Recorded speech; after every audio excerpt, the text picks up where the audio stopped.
Hello guys, नमस्ते। आज का हमारा टॉपिक है प्रथम कोटि की अभिक्रियाओं के लिए अवकलित वेग समीकरण, differential rate equation of first order reactions. तो फर्स्ट ऑर्डर रिएक्शन में जो रिएक्टेंट होता है उसकी कंसंट्रेशन होती है, उसकी कंसंट्रेशन फर्स्ट घातांक फर्स्ट पावर पर डिपेंड करती है कंसंट्रेशन। तो यहाँ पर हम ज़्यादा इसके बारे में बात नहीं करते हैं, डायरेक्ट हम टॉपिक पर आ जाते हैं। माना कि कोई रिएक्टेंट है ए कोई रिएक्टेंट है। कौन है ए कोई रिएक्टेंट है, कोई क्रियाकारक है। ये कोई क्रियाकारक है, उससे प्रोडक्ट बना। अब प्रोडक्ट ए क्रियाकारक से बना है तो कुछ टाइम भी तो लगेगा, कुछ समय बाद ये प्रोसेस प्रोडक्ट में कन्वर्ट हो जाती है, राइट। तो अब देखिए इसके लिए रेट इक्वेशन क्या हो जाएगा। Rate equation for this reaction, ये सभी क्रिया के लिए ए कोई क्रियाकारक है, कुछ समय बाद उससे प्रोडक्ट फॉर्मेशन हुआ है, प्रोडक्ट का निर्माण हुआ है। इस रिएक्शन के लिए रेट इक्वेशन क्या हो जाएगा। देखो ये क्रियाकारक है, रिएक्टेंट है, तो इसकी कंसंट्रेशन हम करेंगे ए, और कंसंट्रेशन को शो करने के लिए हम हमेशा स्क्वायर ब्रैकेट या कैपिटल ब्रैकेट का यूज करते हैं। अब इसकी कंसंट्रेशन समय के साथ साथ धीरे धीरे डाउन होती चल जाएगी और उत्पाद की सांद्रता मतलब कंसंट्रेशन प्रोडक्ट की ज़्यादा बन जाएगी और क्रियाकारक की सांद्रता या रिएक्टेंट की कंसंट्रेशन घटती जाएगी, प्रोडक्ट की कंसंट्रेशन बढ़ती जाएगी। तो यहाँ पर इसमें डिफरेंट आएगा, बेसिकली यहाँ पर माइनस हो जाएगा। और ये किसके बेस पर है, टाइम पर। समय के साथ साथ ये कंसंट्रेशन चेंज होती जाती है और ये डायरेक्टली प्रोपोर्शनल टू रिएक्टेंट कौन सा है, ए, तो ए पर ही डिपेंड करेगा। अब ये हमारा रेट है इस रिएक्शन के लिए। अब इसको देखो प्रोपोर्शनल हटाएंगे हम यहाँ से, तो D A upon D T हम यहाँ पर कर देंगे और इसके स्थान पर हम क्या लगाएंगे, इक्वल मार्क लगा देंगे, बराबर का साइन कर देंगे। लेकिन यहाँ पर क्या है, यहाँ पर एक इसको जैसे हटाया तो कांस्टेंट लेके आएंगे K1 लगा दिया, because K1 first order reaction की बात करें, K1 कर दिया, जीरो ऑर्डर करें K0 कर दो और सेकंड करो K2 और थर्ड करो तो K3, मतलब फर्स्ट ऑर्डर रिएक्शन पढ़ रहे हैं। तो हम यहाँ पर प्रोपोर्शनल साइन हटाया तो K1 हमने यहाँ पर यूज़ कर दिया A, ये इक्वेशन हमने बंद दे दिया, ठीक है। यहाँ इक्वेशन हम बंद दे रहे हैं, तो D A upon D T बराबर K1 और A। स्क्वायर ब्रैकेट लिखते हैं हमेशा कॉन्सेंट्रेशन शो करने के लिए। अब देखिए स्टार्टिंग में शुरुआत में तो क्या है, ए, किसी रिएक्टेंट जो ए हमने माना है कैपिटल ए, इसकी स्टार्टिंग में क्या है, कंसंट्रेशन क्या मान लिया, ए। स्टार्टिंग मतलब शुरुआत में कंसंट्रेशन ए, किसकी, ए की कंसंट्रेशन क्या है, ए कोई रिएक्टेंट है माना गया, इसकी शुरुआत में सांद्रता कितनी है, ए, कंसंट्रेशन ए। आफ्टर टी टाइम मतलब आफ्टर टी टाइम मतलब टी,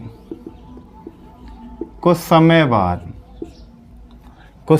क्या होगा, एक्स मोल बनेंगे। प्रोडक्शन किसका हो जाएगा, एक्स मोल का प्रोडक्शन हो जाएगा, एक्स मोल प्रोडक्शन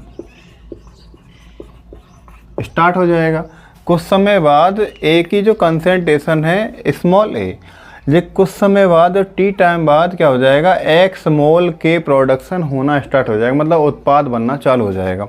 तो इस सिचुएशन क्या हो जाएगा, इस सिचुएशन में ए की कंसंट्रेशन क्या हो जाएगी, ए की कंसंट्रेशन हो जाएगी ए माइनस एक्स। क्या हो जाएगा, ए की कंसंट्रेशन ए माइनस एक्स, मतलब यूँ समझ लीजिए ए इक्वल ए माइनस एक्स हम यहाँ पर कर देते हैं। तो इसको इक्वेशन नंबर 2 मैंने दे दिया वैसे ही। तो इक्वेशन 2 से जो वैल्यू है कैपिटल ए की, उस वैल्यू को हम कहाँ पुट कर देंगे, इक्वेशन 1 में।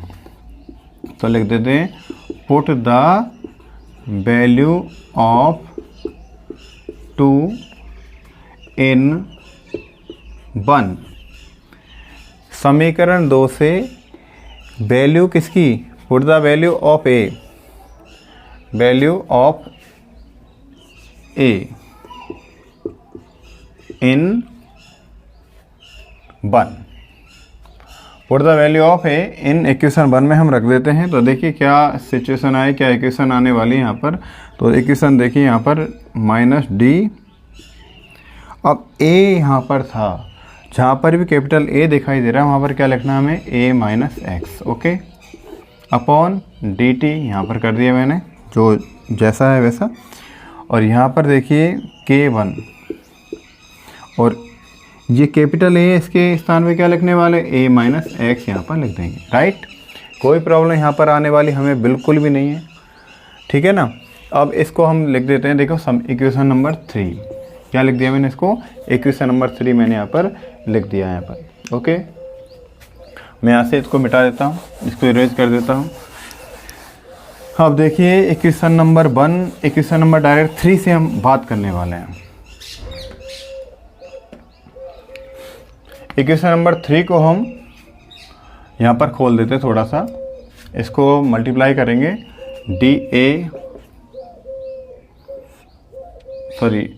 ये d है दोस्त, dA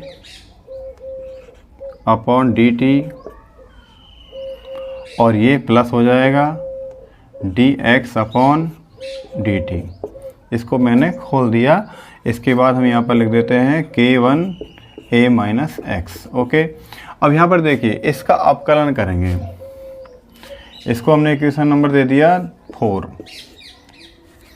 अब यहाँ पर a क्या है, कांस्टेंट है, a कांस्टेंट है, और एक कांस्टेंट है, इसका अवकलन होता है 0। क्या होता है यहाँ पर, इसका 0 होता है, अवकलन क्या होता है, 0। a कांस्टेंट है यहाँ पर, इसका अवकलन क्या होता है, a इज ए कांस्टेंट, मतलब स्थिरांक है। a कौन है यहाँ पर, एक स्थिरांक है, तो इसका अवकलन क्या हो जाएगा, डिफरेंशियल क्या हो जाएगा, इसका 0 हो जाएगा। देन डिफरेंशिएशन,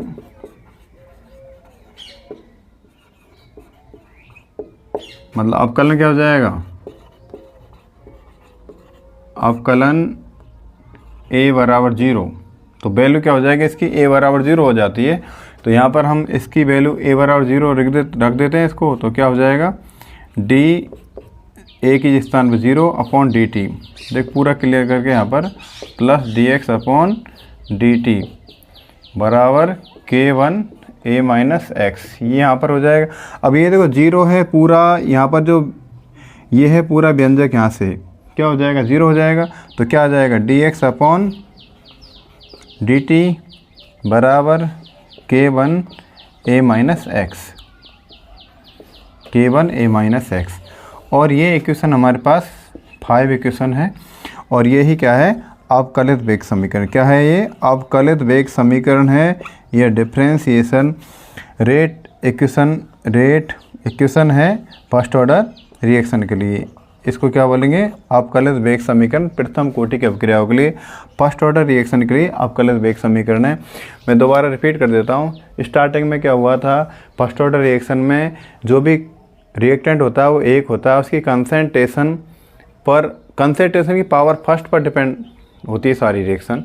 तो यहाँ पर फर्स्ट ऑर्डर रिएक्शन में प्रोडक्ट ए था, और यहाँ पर से हमने लिया था, स्टार्टिंग में क्या था, ए कैपिटल होता है, इसकी जो कंसेंट है a - x माना, क्यों, ए की कंसेंट ए है, आफ्टर टी टाइम x मोल बनने स्टार्ट हो जाएंगे। तो यहाँ पर ये ध्यान रखना, a - x को पुट कर दिया हमने इक्वेशन फर्स्ट में, जो कि मैंने मिटा दिया था। तो उसके बाद हमें इक्वेशन थर्ड मिली। थर्ड के बाद हमने यहाँ फोर्थ स्टार्ट की, क्योंकि इसको पूरा खोल के लिख दिया था, dA minus plus dx upon dt k1 a - x, और a कांस्टेंट है, एक स्थिरांक यहाँ पर, तो स्थिरांक का अवकलन होता है 0, इसकी वैल्यू होती है 0। तो 0 वैल्यू यहाँ पर मैंने पुट की, तो d × 0 किया, तो कुल मिलाकर ये पूरा व्यंजक 0 हो गया, dx upon dt k1 a - x यहाँ पर वैल्यू हमें प्राप्त हुई। तो ये तो फर्स्ट ऑर्डर रिएक्शन का अवकलित वेग समीकरण है। आप डायरेक्ट भी dx अपॉन dt बराबर k1 a - x लिख सकते हैं, ठीक है। ये पूछा जाएगा। इसके बाद हम बात करने वाले हैं अगली वीडियो में समाकलित वेग समीकरण में, integral rate equation of first order reaction. Okay, पढ़ते रहिए मेरे साथ केमिस्ट्री।